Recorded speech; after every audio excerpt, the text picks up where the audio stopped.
Henry Wadsworth Longfellow wrote, "All things come round to him who will but wait." And we're up to the man who had to wait 10 years for nationwide stardom after he had become a regional hero. In the music business, he really was Detroit's best-kept secret. He started his first band in high school in Ann Arbor, Michigan, a few miles west of Detroit. They played local gigs and built a following around the Detroit area. By the late 60s, they had a recording contract, and the band was scoring with one top 10 hit after another, but only on the local charts in southeastern Michigan. Outside Detroit, their few chart hits were minor. This singer and his band could sell out the 12,000 seats in Detroit's Cobo Hall 4 nights in a row. But in the rest of the U.S., they remained relative unknowns. This went on for years and years.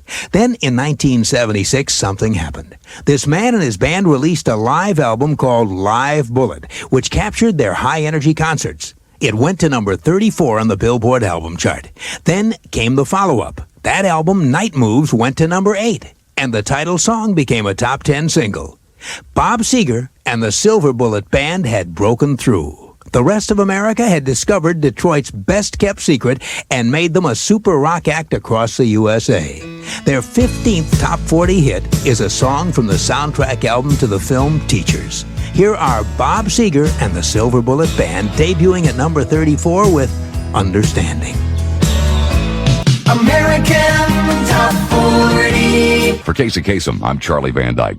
And now we're up to another Detroiter, a super rock star who beat the system by listening to his mother. Here's the story. One of the financial traps that recording stars often fall into is the huge bills they run up, spending the record company's money before their records have earned it.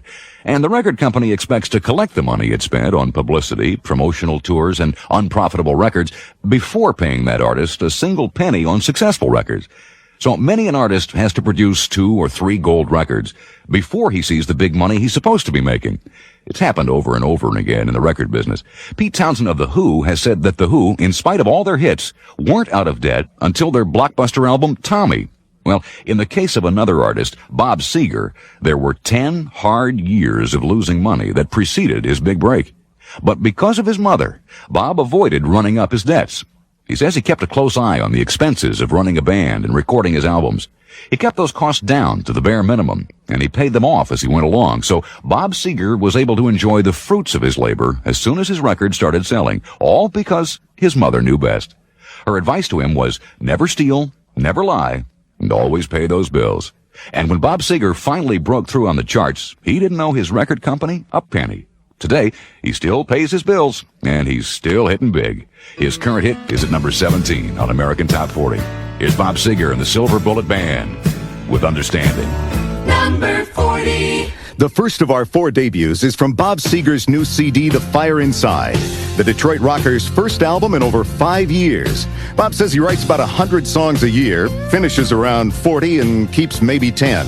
This is one of the keepers. Bob Seger and the Silver Bullet Band with The Real Love. Casey's Top 40. I'm Casey Kasem. These are the hits you're buying and radio stations are playing from coast to coast. Moving up 3 notches to number 29 is a star who calls songwriting a very lonely business. Bob Seger says, quote, "You're stuck there by yourself in a room with a page, and you've got to fill it up." Casey's Top 40. I'm Casey Kasem. These are the songs you're buying and radio stations are playing from coast to coast. Dropping 7 notches to number 36 is Bob Seger, a veteran singer-songwriter who every so often needs to get away from it all. He used to head out to the ocean to try to be all alone, but then he took a trip to China because he says over there no one knows who he is or cares.